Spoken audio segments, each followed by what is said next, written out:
tens of billions of dollars onto the states, creating chaos for state budgets and hardship for families. CBO score for this bill says this. In 2023, the SNAP payment error exceeded 11%, amounting to more than $10 billion in misspent taxpayer dollars. 44 of them have balanced budget amendments. You know they can't pay for this. Lawmakers clashed over a $64 billion cost shift in the SNAP food assistance program. One senator called it a cruel, unfunded mandate on states that would hurt kids, seniors, and veterans. Another argued it's a push for accountability and efficiency, not a burden. Is this reform or a betrayal of the vulnerable?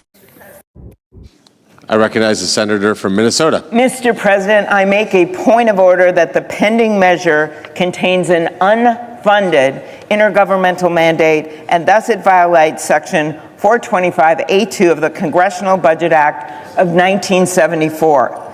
In nutrition assistance alone, this bill shifts tens of billions of dollars onto the states, creating chaos for state budgets and hardship for families. CBO score for this bill says this.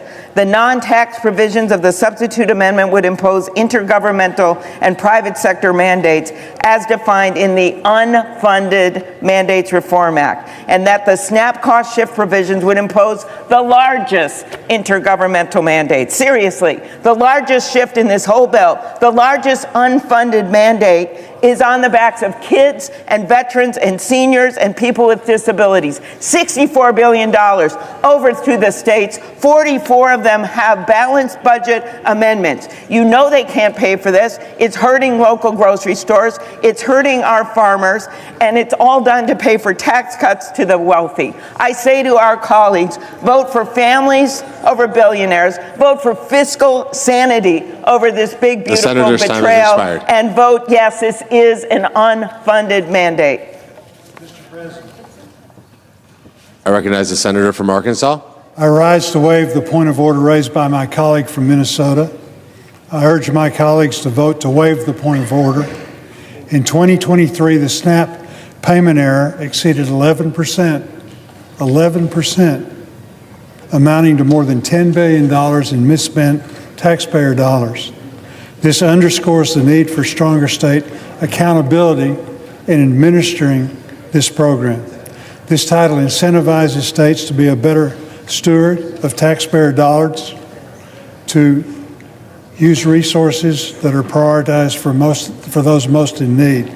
If a state's payment error is below 6%, that state is exempt from any share of the cost of SNAP benefits.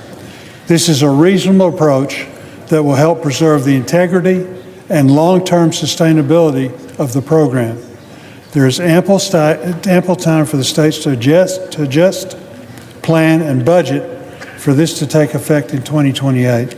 States can also work to lower their payment error rate over the next couple of years so that they would be exempt from the match altogether. I move to waive the point of order for the consideration of the pending legislation and ask for the yeas and nays. Is there a sufficient second?